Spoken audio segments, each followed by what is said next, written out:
નમસ્કાર દર્શક મિત્રો, હું અશોક પરમાર સહયોગ દ્વારા પ્રસ્તુત ન્યૂઝ 20 ગુજરાતીમાં આપ સૌ દર્શક મિત્રોનું હાર્દિક સ્વાગત કરું છું। જોઈએ આજના મુખ્ય સમાચારો। જૂનાગઢ મહાનગરપાલિકા દ્વારા સ્વચ્છતા સેવા પખવાડિયા ઉજવણીના ભાગરૂપે શહેરમાં શૌચાલય સફાઈ, માર્કેટ સફાઈ તથા ધાર્મિક સ્થળો અને હેરિટેજ સ્થળોની સફાઈ કરવામાં આવી। 2 ઓક્ટોબર એટલે મહાત્મા ગાંધીજીના જન્મ જયંતિ નિમિત્તે શ્રદ્ધાંજલિ અર્પણ કરવા સમગ્ર ભારતમાં સ્વચ્છ માટેના જન આંદોલનની ઉજવણી કરવામાં આવે છે। તેમજ આ દિવસને સ્વચ્છ ભારત દિવસ તરીકે ઉજવવામાં આવે છે। સ્વચ્છ માટેના સ્વૈચ્છિક અને સામૂહિક પ્રયાસોને મજબૂત કરવા સ્વચ્છતા હી સેવા પખવાડિયાની ઉજવણી કરવામાં આવે છે। આ કાર્યક્રમ અંતર્ગત માન્ય કમિશનર ડોક્ટર ઓમ પ્રકાશ, નાયબ કમિશનર એ જાપડા અને આસિસ્ટન્ટ કમિશનર જયેશ વાંજા તથા સેક્રેટરી, આસિસ્ટન્ટ કમિશનર તથા સેનિટાઇઝર સુપરિન્ટેન્ડન્ટ કલ્પેશભાઈ ટોળિયાના માર્ગદર્શન મુજબ સુપરવાઇઝર રાજેશભાઈ ત્રિવેદી, ધર્મેશભાઈ ચુડાસમા, મનીષભાઈ દોશી અને ભરતભાઈ ગોસ્વામી દ્વારા શહેરમાં દૈનિક જુદી જુદી થીમ સાથે ખાસ સફાઈ અભિયાન શરૂ કરવામાં આવ્યું છે। 1 થી 15 માં આવેલું માર્કેટ સફાઈ, શૌચાલય, શહેરના મુખ્ય માર્ગો, શહેરમાં આવેલા મહાનુભાવોની પ્રતિમાઓની તેમજ હેરિટેજ વિસ્તારમાં મોહબ્બત મકબરા, મજેવડી ગેટ, સરદાર પટેલ દરવાજામાં તેમજ ધાર્મિક સ્થળોમાં સફાઈ ઝુંબેશ હાથ ધરવામાં આવી છે। વોર્ડ નંબર 2 માં સ્વચ્છતા રથ દ્વારા કચરાનું વર્ગીકરણ અને પ્રતિબંધિત પ્લાસ્ટિક માટે માર્ગદર્શન આપવામાં આવ્યું હતું અને પ્રચાર પ્રસાર અર્થે પેમ્પલેટ વિતરણ કરવામાં આવી હતી। જૂનાગઢ મહાનગરપાલિકા ભારતીય જનતા પાર્ટી દ્વારા પ્રબુદ્ધ ગોષ્ઠી નામના કાર્યક્રમનું આયોજન કરવામાં આવ્યું। જૂનાગઢ શહેર ખાતે આવેલા ગિરનાર કમલમ ખાતે પ્રબુદ્ધ ગોષ્ઠી નામના કાર્યક્રમનું આયોજન કરવામાં આવ્યું હતું। આ આયોજનમાં અવર વિથ એન્ડ લીગલીજ ઓફ નરેન્દ્રભાઈ મોદીના પુસ્તક ઉપર પ્રબુદ્ધ નાગરિક સંવાદના કાર્યક્રમ રાખવામાં આવ્યો હતો। આ કાર્યક્રમની અંદર વડનગરથી નરેન્દ્ર મોદી સાહેબની સફળ શરૂઆત થઈને સંઘના પ્રચારક અને ત્યારબાદ ભારતીય જનતા પાર્ટીમાં કર્ણાવતી મહાનગરપાલિકાથી લઈને રાષ્ટ્રીય મહામંત્રી સંગઠન સુધી અને ત્યારબાદ મુખ્યમંત્રી અને દેશના વડાપ્રધાન આ સમય દરમિયાન તેમને કેવી કેવી સઘન કર્યો હતો તેવા પ્રકારના સામનો કર્યો હતો અને દેશના વિવિધ ક્ષેત્રમાં વિકાસના કાર્યો કર્યા છે। આ તમામ કામોની માહિતી આજના કાર્યક્રમની અંદર જૂનાગઢ મહાનગરપાલિકાના પ્રબુદ્ધ નાગરિક એટલે સીએ, ડોક્ટર, એન્જિનિયર અને વકીલોને આપવામાં આવી હતી। કે સમગ્ર દેશની અંદર કોઈ પણ રાજ્યમાં આપણે જઈએ તો દેશના લોકો કહેતા હતા કે નરેન્દ્રભાઈ મોદી સાહેબ આ દેશના વડાપ્રધાન બનવા જોઈએ અને 2014માં પૂર્ણ બહુમતની સરકાર સાથે નરેન્દ્રભાઈ મોદી સાહેબ વડાપ્રધાન બને। એની પહેલાના કોઈ પણ વડાપ્રધાન તમે જોઈ લો, એ પહેલા વડાપ્રધાન બન્યા છે, જેમ કે ડોક્ટર મનમોહન સિંહ, તો સોનિયાબેન ગાંધીની અનુકંપાથી એ વડાપ્રધાન બન્યા। પંડિત જવાહરલાલ નહેરુ 14 કોંગ્રેસ કમિટીમાંથી 12 કોંગ્રેસ કમિટીએ સરદાર વલ્લભભાઈ પટેલને વોટ આપ્યો હતો, 2 કોંગ્રેસ કમિટીએ કોઈને વોટ નતો આપ્યો। ગાંધીજીની અનુકંપાથી પંડિત જવાહરલાલ નહેરુ વડાપ્રધાન બન્યા। રાજીવ ગાંધી, ઇન્દિરાબેન ગાંધીનું આકસ્મિક અવસાન થયું અને એટલા માટે એમને તરત વડાપ્રધાન બનાવ્યા। મિત્રો, નરેન્દ્રભાઈ મોદી દેશ અને દુનિયામાં ખૂબ ઓછા લોકો એવા હોય છે કે જે સમગ્ર દુનિયાની અંદર અમીટ છાપ ક્યારે ન ભૂસી શકે એવી છાપ મૂકીને જતા હોય છે અને મોટા ભાગના કિસ્સાની અંદર એવું થાય કે વ્યક્તિ ન હોય ત્યારે એનું મહત્વ સમજાય। જી, જૂનાગઢ મહાનગર ભારતીય જનતા પાર્ટી દ્વારા power within legacy of Narendra Modi એ પુસ્તક ઉપર પ્રબુદ્ધ નાગરિક સંવાદનો કાર્યક્રમ રાખેલો છે। આ કાર્યક્રમની અંદર વડનગરથી નરેન્દ્રભાઈ મોદી સાહેબની જે સફર શરૂ થઈ સંઘના પ્રચારક અને ત્યારબાદ ભારતીય જનતા પાર્ટીના સંગઠનની અંદર કર્ણાવતી મહાનગરથી લઈને રાષ્ટ્રીય મહામંત્રી સંગઠન સુધીની અને ત્યારબાદ મુખ્યમંત્રી અને દેશના વડાપ્રધાન આ સમય દરમિયાન કેવી રીતે એમને સંઘર્ષ કર્યો, પડકારોનો સામનો કર્યો છે અને દેશના પાછલા 10 વર્ષની અંદર વિવિધ ક્ષેત્રમાં જે વિકાસના કાર્યો થયા છે, આ તમામ બાબતની માહિતી આજના કાર્યક્રમની અંદર જૂનાગઢ મહાનગરના પ્રબુદ્ધ નાગરિક એટલે કે chartered accountant, doctor, engineer, CS, વકીલ આ લોકોને આપવામાં આવશે। જૂનાગઢ શહેર કોંગ્રેસ દ્વારા દાહોદ જિલ્લાના તોરણિયા ગામની પ્રાથમિક શાળાના આરએસએસના પ્રચારક આચાર્યની કરતૂતના વિરોધમાં કોંગ્રેસ દ્વારા વિરોધ કરવામાં આવ્યો. દાહોદ જિલ્લાના તોરણિયા પ્રાથમિક શાળામાં અભ્યાસ કરતી ધોરણ 1ની બાળા ઉપર તે જ શાળાના આચાર્યએ જે આરએસએસના પ્રચારક છે તેમને તે બાળા ઉપર બળાત્કારની કોશિશ કરી અને તે પછી બાળાનું ગળું દબાવીને નિર્મળ હત્યા કરી હતી. આ ઘટના ગુજરાતના સમગ્ર માનવ સમાજને હચમચાવી નાખે તેવી છે. આવી ઘટનાનો ફરી વખત ના બને તેના માટે ગુજરાત પ્રદેશ કોંગ્રેસ સમિતિ દ્વારા તમામ જિલ્લા અને શહેરોમાં 2 બાળાઓને શ્રદ્ધાંજલિ આપવા તેમજ જુનાગઢ શહેર કોંગ્રેસ દ્વારા મૌન રેલી, ડેન્ટલ માર્ચ અને આવેદનપત્રનું આયોજન કરવામાં આવ્યું હતું. આચાર્યને ફાંસીની સજા માટે કોંગ્રેસે માંગ કરી હતી અને પીડિતાને ન્યાય મળે તે માટે કોંગ્રેસ દ્વારા માંગ કરવામાં આવી હતી. ઝાંસીની રાણીના પુતળા પાસે કોંગ્રેસ દ્વારા કાર્યક્રમનું આયોજન કરવામાં આવ્યું હતું. શહેર કોંગ્રેસ પ્રમુખ અને કોંગ્રેસના કાર્યકર્તાઓ હાજર રહ્યા હતા. આચાર્યને શાળામાં ધોરણ 1માં અભ્યાસ કરતી 6 વર્ષની દીકરી ઉપર બળાત્કાર કરવાનો પ્રયાસ કર્યો હતો. બાદમાં આચાર્યએ તેનું ગળું દબાવીને હત્યા કરી હતી. દાહોદ જિલ્લાના તોરણી પ્રાથમિક શાળાની ધોરણ 1ની બાળા પર એ જ શાળાના આચાર્ય કે જે આરએસએસના પ્રચારક છે એમણે બળાત્કારની કોશિશ કરેલી અને પછી ગળું દબાવી અને નિર્મમ હત્યા કરી. આ ઘટના સમગ્ર ગુજરાતના માનવ સમાજને હચમચાવી નાખે એવી છે. આવી ઘટનાઓ ફરી વખત ન બને એના માટે ગુજરાત પ્રદેશ કોંગ્રેસ સમિતિના તમામ જિલ્લા અને શહેરોમાં આજરોજ દીકરીને શ્રદ્ધાંજલિ આપવા માટે મૌન રેલીનું આયોજન કરવામાં આવેલું, કેન્ડલ માર્ચનું આયોજન કરવામાં આવેલું, તેમજ પ્રશાસનને આ સાથે રજૂઆત કરવાની શહેર કોંગ્રેસ સમિતિ વતી આવેદનપત્ર આપવામાં આવેલું કે આ અધમ કૃત્ય કરનાર ઇસમ પર ફાંસીની સજા મળે, જેથી કરીને ભૂતકાળમાં ભવિષ્યમાં આવા કોઈ પણ પ્રકારની ઘટના ન બને તેના માટે સરકારશ્રીને ગુજરાત લેવલે આવેદનપત્ર આપવામાં આવેલું અને આજ રોજ જુનાગઢ શહેર કોંગ્રેસ સમિતિ વતી આ દીકરીને શ્રદ્ધાંજલિ રૂપે અમે કેન્ડલ માર્ચનું આયોજન કરેલું. શ્રી સ્વામિનારાયણ ભગવાનની જય. આપને સર્વને આનંદના સમાચાર આપતા અંતરમાં હરખ ઉભરાય છે.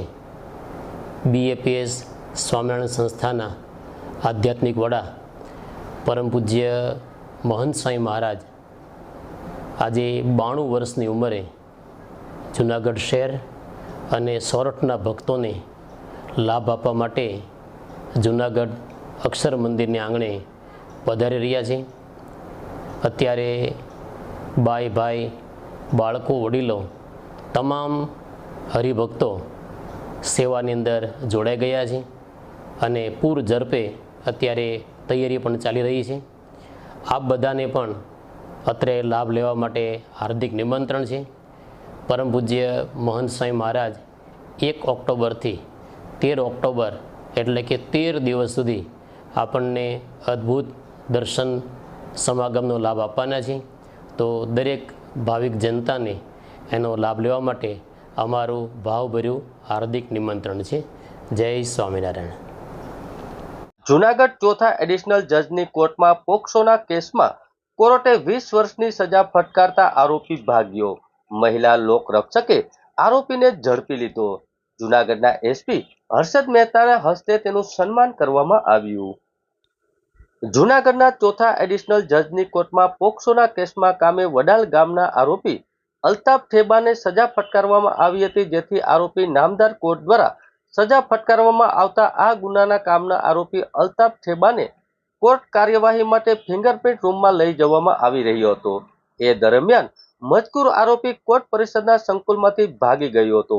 આ દરમિયાન નામદાર કોર્ટમાં ફરજ પરના હાજર મહિલા રોગરક્ષક ભારતીબેન કાળા વૈશ્ય પોલીસ હેડક્વાર્ટરમાં ભાગ્યોના આરોપીને ધ્યાનમાં આવતા પોલીસ કર્મચારી બહેને સમય સૂચક વાપરી ભાગેલ આરોપીને પકડવા માટે ત્યાં હાજર પોલીસ કર્મચારીની મદદ લઈ તાત્કાલિક પકડી પાડી સમય સૂચક વાપરી બહાદુરી અને કાર્યકૃતના ગુણો દાખવી ખૂબ જ સારી કામગીરી કરવામાં આવી હતી. પોક્સોના ગુનામાં આરોપીને જુનાગઢ તાલુકા પોલીસ સ્ટેશન ખાતે સોંપી દીધો હતો અને અનુસંધાને પોલીસ કર્મચારી બહેનને જિલ્લા પોલીસ અધિક્ષક હર્ષદ મહેતાના હસ્તે 1000 રોકડા ઇનામ અને પ્રશંસાપત્ર આપવામાં આવ્યું હતું. જૂનાગઢ સિવિલ હોસ્પિટલ ખાતે GMERS મેડિકલ કોલેજ અને હોસ્પિટલ જૂનાગઢ ખાતે તમાકુ વ્યસન મુક્તિ કેન્દ્રનું લોકાર્પણ કરવામાં આવ્યું.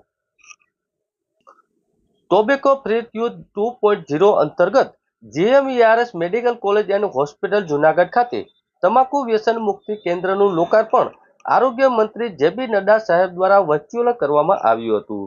તમાકુના વ્યસનથી હૃદયરોગ, ફેફસાની બીમારી, મોઢાનું કેન્સર અને અન્ય 20 જેટલા વિવિધ કેન્સરોના રોગો થવાના શક્યતા છે.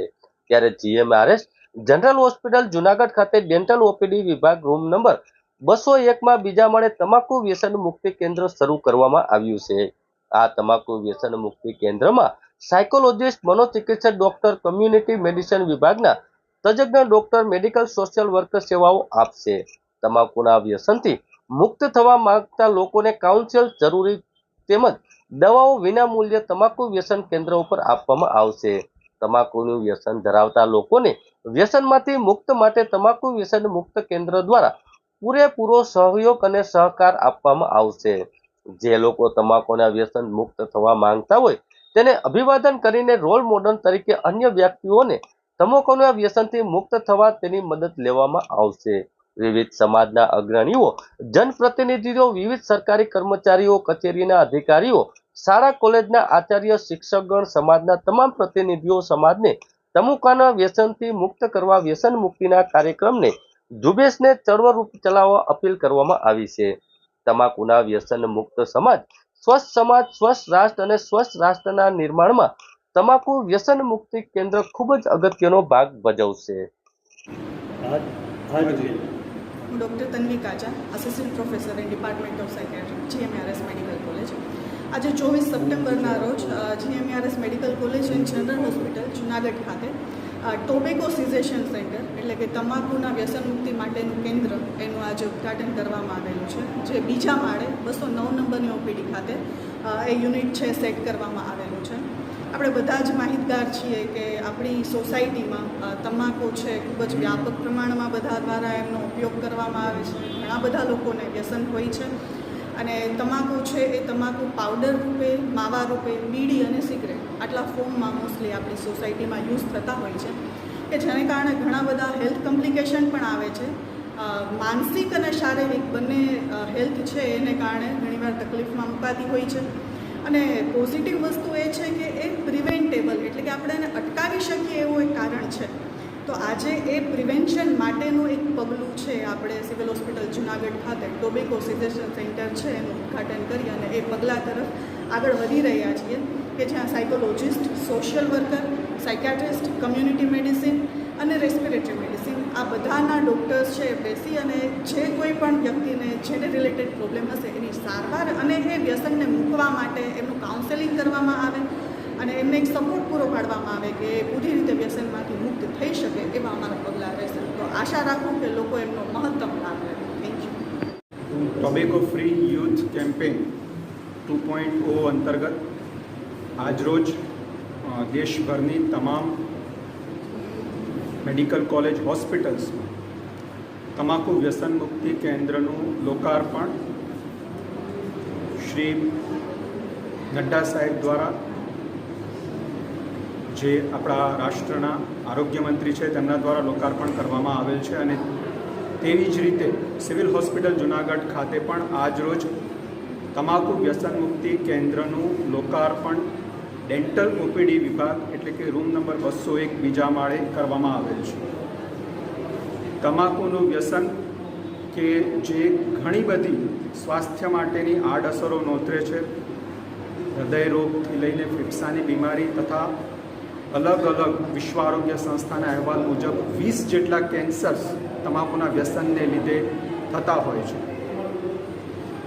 અને તમાકુના વ્યસનમાં જે બંધાયેલ વ્યક્તિ હોય તે કોઈ એક ક્ષણે તમાકુના વ્યસનમાંથી મુક્ત થવાનો પ્રયત્ન પણ કરતો હોય છે, પરંતુ તેને યોગ્ય સપોર્ટ અને માર્ગદર્શન જો મળી રહે કે જે વિશ્વ આરોગ્ય સંસ્થા દ્વારા કહેવામાં આવે છે કે જો કોઈ વ્યક્તિ વ્યસન છોડવા માટે તમાકુ વ્યસન મુક્તિ કેન્દ્રનો સહારો લે પોતાનું વ્યસન છોડવાના ચાન્સીસ બમણા થઈ જાય છે. અને એટલા માટે જ આજરોજ સિવિલ હોસ્પિટલ જુનાગઢ ખાતે તમાકુ વ્યસન મુક્તિ કેન્દ્રનું લોકાર્પણ કરવામાં આવેલ છે. અત્રેના પંથકના તમામ જનપ્રતિનિધિઓ, શાળાઓ, કોલેજોના પ્રિન્સિપલશ્રીઓ તથા શિક્ષકગણ તથા તમામ કચેરીઓના અધિકારીશ્રીઓને નમ્ર વિનંતી છે, દરેકે દરેક વ્યક્તિને નમ્ર વિનંતી છે. આપ સૌ મીડિયા કર્મીઓના માધ્યમ દ્વારા હું સૌને કહેવા માગું છું કે તમાકુ વ્યસન મુક્તિની કામગીરીને આપણે એક ઝુંબેશના રૂપે, એક અભિયાનના રૂપે ચલાવીએ. એક સ્વસ્થ સમાજનું નિર્માણ કરીએ. એક સ્વસ્થ સમાજ, એક સ્વસ્થ રાષ્ટ્ર અને સ્વચ્છ રાષ્ટ્રના નિર્માણમાં તમાકુ વ્યસન મુક્તિ કેન્દ્રનો ફાળો ખૂબ જ મહત્ત્વનો રહેશે. તો જે કોઈ પણ વ્યક્તિને તમાકુનું વ્યસન હોય અને વ્યસન છોડવા માગતા હોય તો તેઓ સિવિલ હોસ્પિટલ જુનાગઢ ખાતે ડેન્ટલ ઓપીડી વિભાગ 201 નંબરમાં સંપર્ક કરી શકે છે અને તેઓને તમાકુના વ્યસનમાંથી મુક્ત થવા માટે પૂરેપૂરી મદદ કરવામાં આવશે. અત્રે કાઉન્સેલર્સ, સાયકિયાટ્રિસ્ટ ડૉક્ટર, કમ્યુનિટી મેડિસિન વિભાગના તજજ્ઞ ડૉક્ટર ઉપલબ્ધ છે, જેઓ તેમને તમાકુનું વ્યસન છોડવામાં મદદ કરશે તથા મેડિસિન્સ જેની જરૂર પડતી હોય વ્યસન છોડાવવા માટે તે પણ ઉપલબ્ધ કરાવવામાં આવશે. તો આવો આપણે સૌ આજે સંકલ્પ કરીએ અને તમાકુના વ્યસનથી મુક્ત થઈએ. Thank you. જય હિન્દ. જુનાગઢ શહેરમાં છેલ્લા 2 થી 3 દિવસથી વરસાદ પડી રહ્યો છે. વરસાદ જુનાગઢના ઝાંઝણા રોડનું ગળનાકું છલકાઈ ગયું છે. જુનાગઢ શહેરમાં જાણે મેઘરાજા મન મૂકીને વરસી રહ્યા હોય એવું લાગી રહ્યું છે અને મેઘ તાંડવ કરી રહ્યા છે, કારણ કે છેલ્લા 2 થી 3 દિવસથી સતત વરસાદ પડી રહ્યો છે. ચારે બાજુ પાણી ભરાઈ ગયા છે. સાથે સાથે જુનાગઢ શહેરમાં આવતું ઝાંઝણા રોડનું ગળનાકું પણ છલકાઈ ગયું છે અને ટ્રાફિક જામના દ્રશ્યો જોવા મળ્યા છે અને હજી ભવનાથ વિસ્તારમાં પૂરનો માહોલ સર્જાયો છે.